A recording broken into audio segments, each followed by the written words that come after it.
Colin, and Tim, you're doing a movie review this time for Spider-Man Far From Home. If you guys know, I'm a big Marvel fan, huge Spider-Man fan. He's been my second favorite superhero of all time behind Batman. Batman's just, he's the shit to me. He can't be beat. So Spider-Man's a close second. Always loved Spider-Man growing up. The comics, the cartoons, the movies. I just love Spider-Man so much. And Spider-Man Homecoming, I loved. I was much more enthusiastic going into that movie. I think because I was more into doing Easter egg and trailer breakdown type stuff. I don't do that much of that anymore. Now I like to just do the reviews.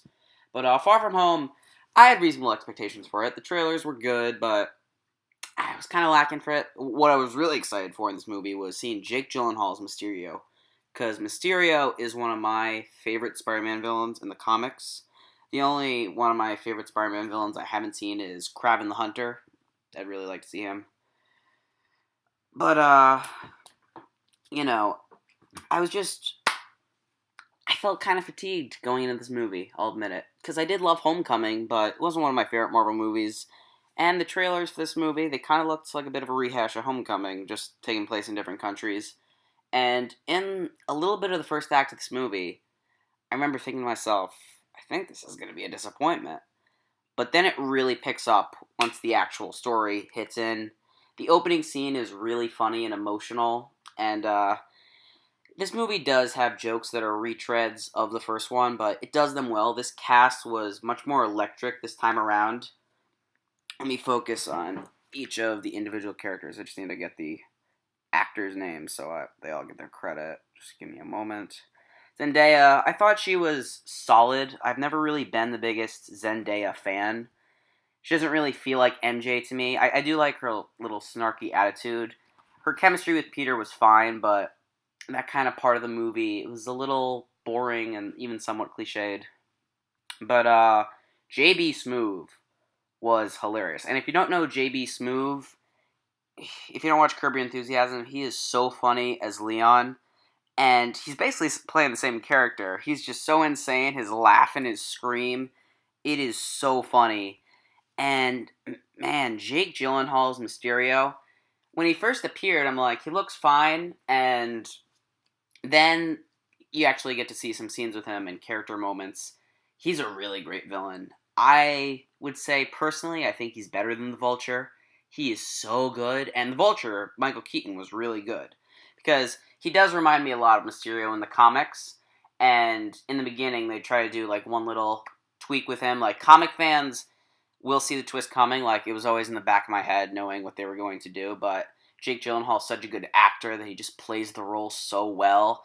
I thought he was funny, relatable. So he was great. Samuel Jackson, Nick Fury. I'm a huge Samuel Jackson fan. You guys know that. And Nick Fury, he was awesome in this movie. Marie Hill, she was fine. Ned, I thought, was actually much better this time around, because I did really like Ned in the first one. I just thought they could have used him a little more in the story, and I think he does a great job as being, like, a best friend to Peter Parker, so, like, the structure of that part really works. And this film does really feel like a teen, classic 80s John Hughes type of road trip comedy, which, that being said, it's also a great Spider-Man movie, which is a really weird formula that makes for a really fun movie. But, yeah, the cast. Marissa Tomei as Aunt May, she wasn't really in the movie. Like, she was literally only in this movie for 3, maybe 4 scenes. She was fine. You also had Happy, obviously, who I actually did really like Happy. I didn't like Jon Favreau's beard. It looked weird to me, and it was kind of ugly and distracting. So, well, it's not really a beard. I mean, just like his facial hair, like, it looks kind of ugly. Not to say that maybe it was meant to, but I don't know. It's kind of distracting. But, yeah, I liked the humor. The action this time around was really good. Like, I'll admit, in Homecoming, I was entertained by it, but there's stuff like the final battle in Homecoming, which I thought was pretty weak. But the final battle in this movie is really good, and the CGI all around looks really great. I love Spider-Man's suit in this movie, and they actually have the black type Spider-Man suit, the Night Monkey suit, which is what they called it in the movie. That looks really good, and I thought the practical effects and just overall, the film was really well shot, especially some of the scenes in other countries. Like, they had genuinely great cinematography for a superhero movie, which you don't usually find cinematography in the MCU movies to like stand out. You obviously have stuff like Black Panther, Doctor Strange, which does like different aesthetics of it, but Far From Home definitely did a good job of making it look different than other MCU movies. And yeah, overall, I had a blast with Homecoming. There's lots of nice little Spider-Man Easter eggs and references to the comics. A lot of you guys didn't check.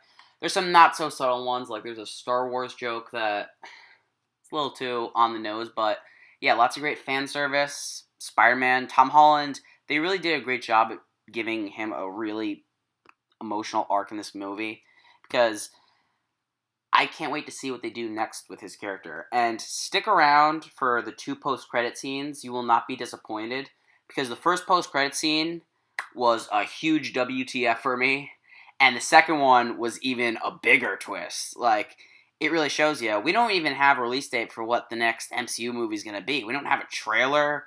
We don't know where they're going with this baby, but I trust Kevin Feige. I trust the team they have at Marvel. And I cannot wait to see what they do next. I especially can't wait to see what they do next with Spider-Man. Spider-Man Far From Home was definitely a great movie. I loved it. I had problems with it. It was a little slow at times. A few of the jokes might not have worked for me. But overall, great movie. Not one of my personal favorite in the MCU, but I definitely highly recommend that you go see Spider-Man Far From Home. Thank you guys for watching my video today. And I know I probably should have said no spoilers at the beginning. I forgot to do that. But if you want to see my spoiler discussion, I post it on my Letterboxd page. So I'll leave a link in the description to that. So you guys can go check that out. Please make sure to give this video a thumbs up and comment to me what you thought of Spider-Man Far From Home. And please make sure to subscribe. Thank you all for watching, and I will hasta la vista.